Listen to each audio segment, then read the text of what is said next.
queridos, tudo bem com vocês? Aqui é a Prof. Camila de Geografia e hoje nós vamos dar continuidade ao tema que nós já estávamos trabalhando nas semanas anteriores, que era sobre a regionalização do continente asiático. Portanto, hoje nós vamos estudar o Sudeste e o Oriente Asiático. Então vamos lá! E antes da gente iniciar nossa aula, eu trouxe um mapa aqui do Sudeste Asiático. Ele está em inglês, mas não tem nada demais, tá? Dá pra gente ler tranquilamente. E entre esses países que compõem o Sudeste Asiático, vocês podem perceber que nós vamos ter uma parte continental e outra parte insular, ou seja, formada pelas ilhas. Nessa parte continental, nós vamos ter duas penínsulas extremamente importantes, que vão ser a Península Malaia ou Península da Malásia e também a Península da Indochina, que vai ser essa porção aqui. Agora, já na parte insular, nós vamos ter a Indonésia, por exemplo, que vai ser um país totalmente composto por ilhas, e a Malásia, que vai ter a parte continental e a parte insular. Brunei também vai ficar nessa ilha maior aqui da Indonésia. Vamos ter também as Filipinas, que vai ser outro país totalmente insular. Essa porção aqui da Indonésia, uma curiosidade, é que são ilhas extremamente populosas e nós vamos ter a quarta maior população do mundo ocupando todas essas ilhas aqui. E agora algumas outras características, alguns aspectos físicos dessa porção do Sudeste Asiático. Vamos lá, relevo. Domínio peninsular, então vai ser composto, como eu já falei, pela Península da Indochina, Península da Malásia. Vai ser composto por baixos planaltos, vastas planícies, numerosos arquipélagos, conjuntos de ilhas. Só para a gente lembrar aqui, nessa porção, principalmente da Indochina e da Península Malaia, nós vamos ter passando alguns rios, vai ser o final, por exemplo, do rio Mekong. Então, geralmente, finais de rios, tá? Quando ele já vem desaguando no oceano, nós vamos ter regiões de planície. Então, essa porção aqui também vai ser muito ocupada, muito povoada. Numerosos arquipélagos, como eu já tinha citado, então conjuntos de ilhas. Também essa região vai fazer parte do Círculo de Fogo do Pacífico, tá? Nós vamos ter uma formação mais recente dessa porção continental, principalmente das ilhas. Foi uma formação do período terciário, na Era Cenozoica, aproximadamente 70 a 75 milhões de anos.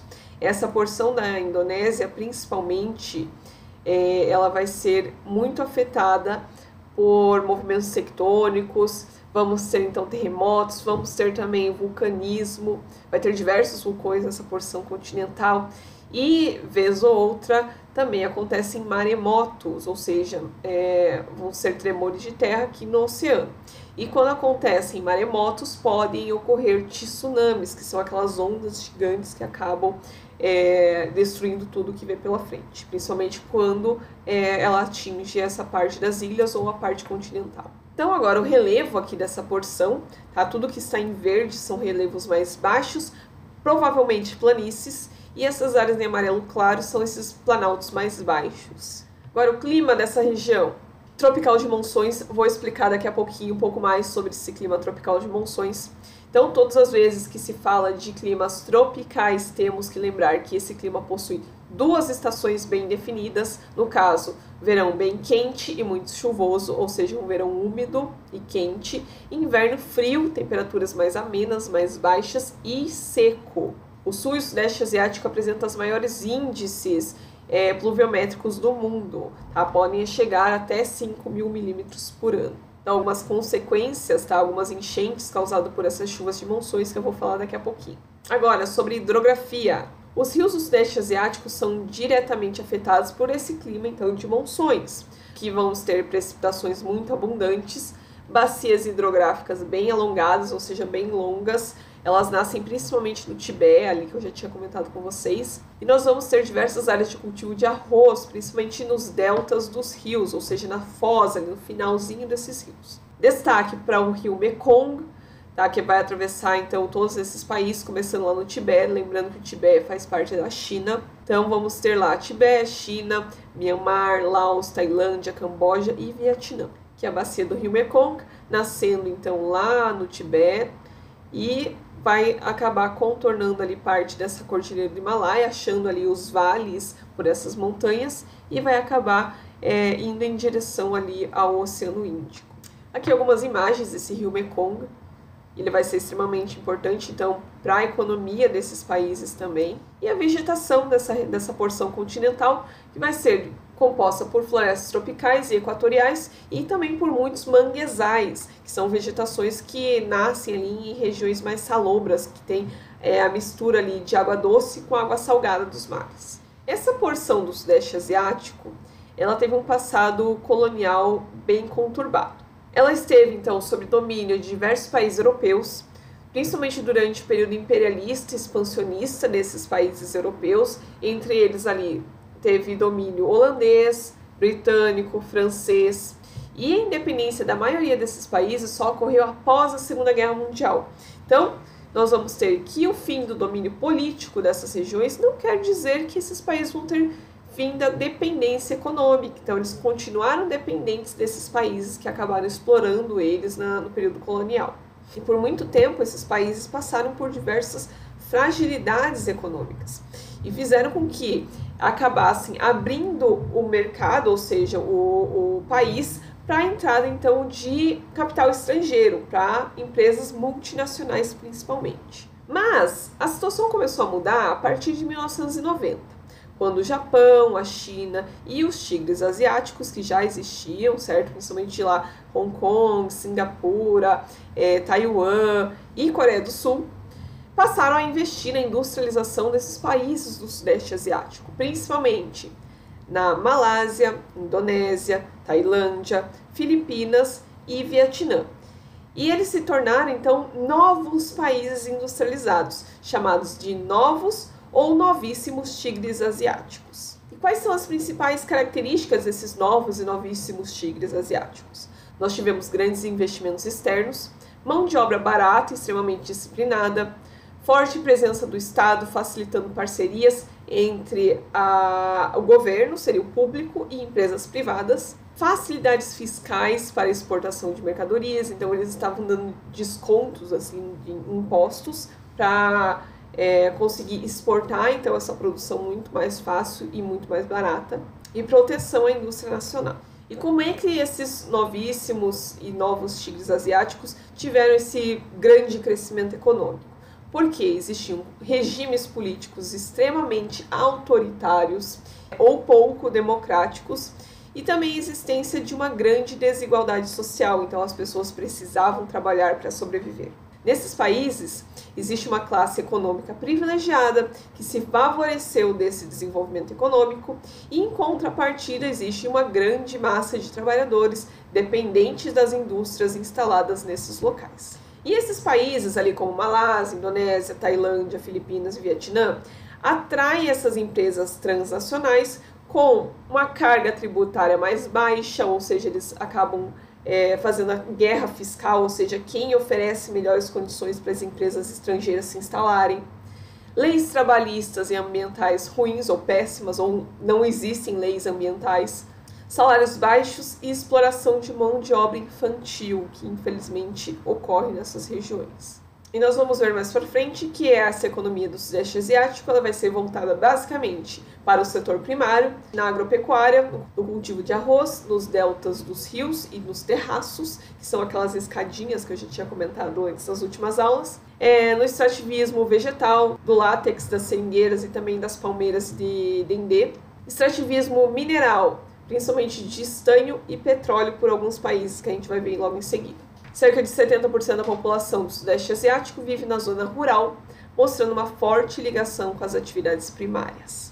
Então nós vamos ter aqui os terraços que eu estava falando para vocês, são plantações de arroz em relevos de planalto, principalmente esses planaltos mais baixos, ou até mesmo em áreas ali com um certo tipo de morros, mas esses terraços, eles são bem antigos, eles não é tão fácil você construir, inclusive na Indonésia, que eu tinha comentado com vocês, que a população, que é um país extremamente populoso, o governo estava querendo transferir pessoas de umas ilhas para outras menos povoadas ali, e o governo tentou construir esses terraços, mas não deu certo. A primeira chuva de monções que teve foi tudo para baixo, tá? Então, é um processo contínuo essa construção desses terraços, não é tão fácil assim. E as plantações de arroz, como eu tinha falado, em terrenos irrigados, tá? Ou então terrenos já alagados. Agora, no setor industrial, a produção é restrita, em razão da atividade primária ser mais difundida e dos países ainda não terem ingressado em um processo de industrialização mais efetivo. Apesar disso, alguns países se destacam nesse segmento produtivo, como Singapura, que é um tigre asiático tradicional, bem mais antigo, Tailândia, Filipinas, Brunei e Malásia. Isso é resultado de vultuosos investimentos oriundos de capitais externos, especialmente japoneses. Agora, vindo aqui para o livro, eu vou começar aqui o conteúdo sobre o Sudeste Asiático e a gente vai dando continuidade ali para as outras sub-regiões.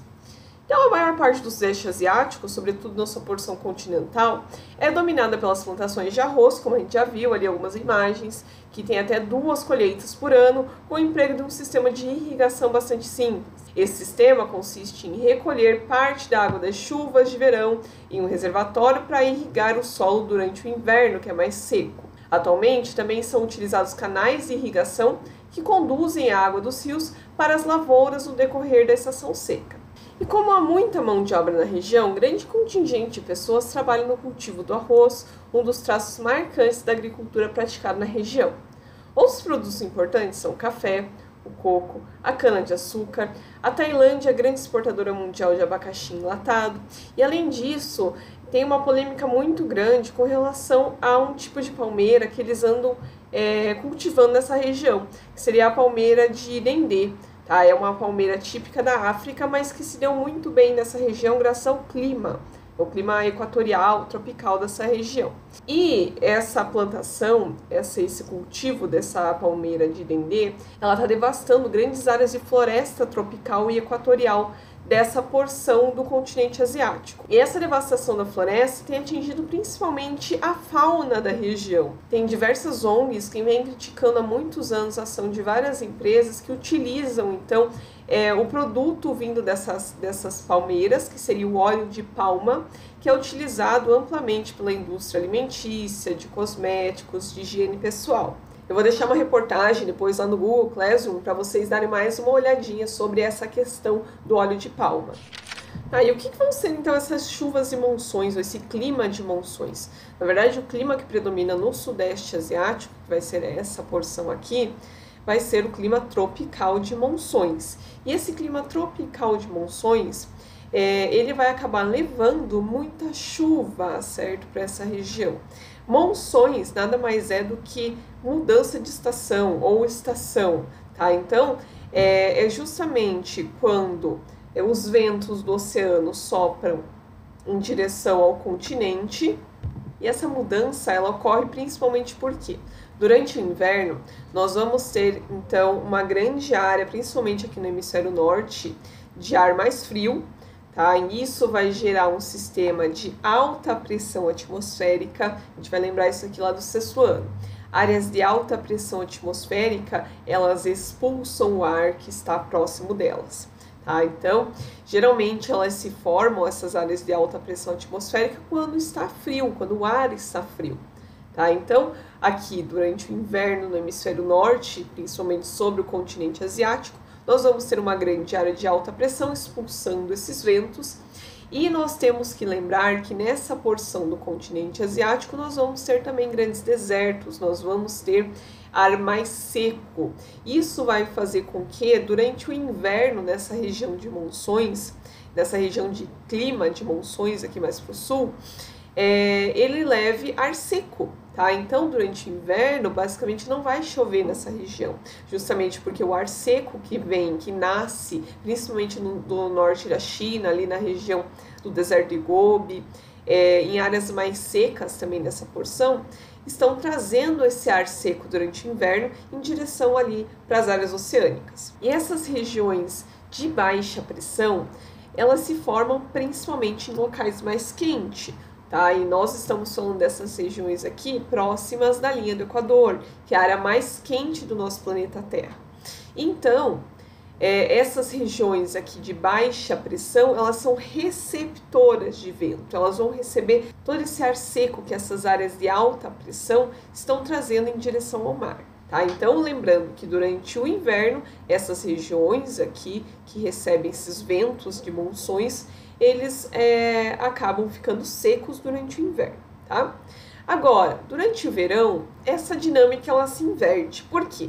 Porque a Ásia ela vai ter uma grande extensão continental, tá? Vai ser o maior continente do mundo. E durante o verão, áreas continentais elas tendem a esquentar muito mais. Dessa forma, nós temos que lembrar que se nós temos verão no hemisfério norte, vai acontecer o oposto no hemisfério sul. O oposto do verão vai ser o inverno. Então, as águas oceânicas, principalmente do Oceano Índico, elas vão acabar se resfriando nessa porção ao sul da linha do Equador e vai acabar se formando áreas de alta pressão atmosférica. Falei para vocês que áreas de alta pressão atmosférica acabam expulsando o ar. Então elas acabam levando essas características desse ar ali, certo? Dessa área onde se formou essas áreas de alta pressão para as áreas de baixa pressão, que são as áreas receptoras de vento. Portanto, se essa área de alta pressão ela se forma em cima do oceano geralmente vai ser algo mais úmido. Então ela vai acabar levando umidade para essas áreas aqui ao sul e até leste ali do continente asiático. Essas chuvas e monções, ela tem a característica de ser extremamente volumosa, tá? E também duradoura. Então, essa estação de monções, ela dura ali aproximadamente uns 3, 4 meses, tá? E ela vai levar chuva tanto aqui para a costa da África, quanto também aqui o sul da Ásia, incluindo a Índia e também os países do Sudeste Asiático, até aqui o leste da China.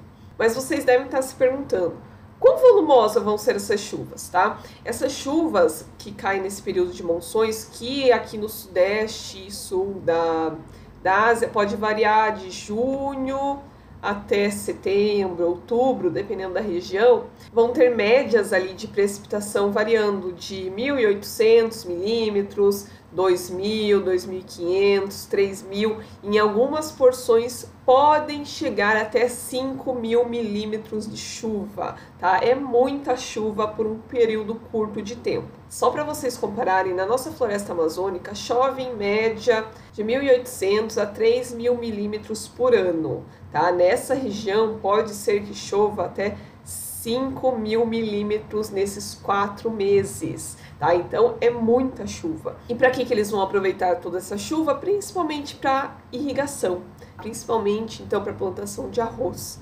O arroz é um cultivo, um produto agrícola que necessita de muita água. Eles geralmente vão plantar arroz em regiões mais alagadas, tá? Principalmente próximas de pântanos e coisas assim.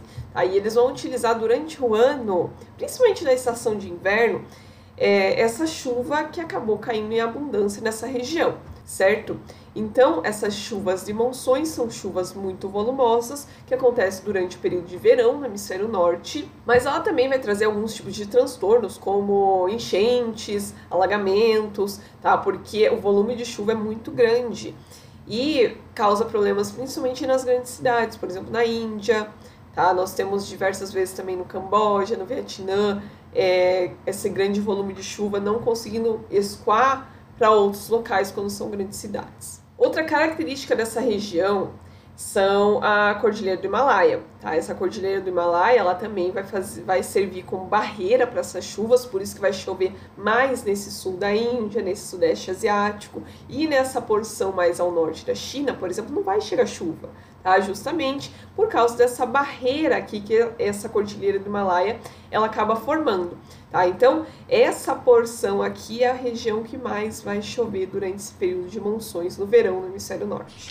Tradicionalmente, a indústria da região é voltada para o processamento de produtos agrícolas de exportação, como no caso o refino de açúcar, devido ali às suas características de climas tropicais e equatoriais, que são extremamente propícios ao cultivo desse produto. Desde a década de 1980, porém, a maior parte dos países do Sudeste Asiático tem apostado em um caminho diferente nesse setor. Atualmente, a indústria está voltada para a produção de produtos eletrônicos e componentes de computador e automóveis, o que impulsiona esses países na direção das economias mais avançadas. Muitos países da região constituem o grupo dos novos e novíssimos tigres asiáticos, como a Malásia, Tailândia, Indonésia, Filipinas e Vietnã. Apesar de não fazer parte desses grupos, um país chamado Brunei apresenta elevado PIB pela exportação de petróleo, base da sua economia.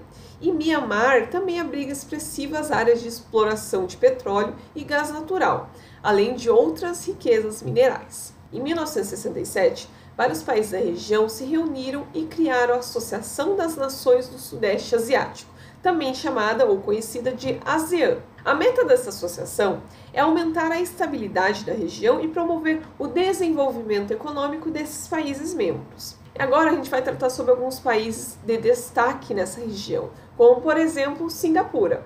Singapura é uma antiga vila de pescadores e esse país é considerado uma cidade-estado insular. Ou seja, ela é uma cidade única, tá? Que forma então esse país. E ele está situado em uma ilha, basicamente ali no sul da Península Malaia, que abrange então uma área menor do que o estado do Mato Grosso no Brasil. O estado do Mato Grosso tem 900 e poucos quilômetros quadrados, já Singapura tem 720 quilômetros quadrados por aí. Como dispõe de poucas fontes de recursos naturais para manter a própria economia, o país investiu muito em educação de excelência e tecnologia, tornando-se um dos países pioneiros no segmento industrial diferenciado dos tigres asiáticos. Isso porque o governo transformou o país em um local atrativo para negócios, implantando então baixíssimas cargas tributárias e redução das barreiras burocráticas. As principais atividades econômicas de Singapura se concentram então na área da indústria de alta tecnologia, transições financeiras, turismo e comércio de produtos de grife. Singapura é um país que tem uma alta qualidade de vida, mas também tem um padrão de vida muito alto. Tá? Então as pessoas, para elas se manterem no país, elas têm que ganhar muito bem, porque o custo de vida lá é muito alto.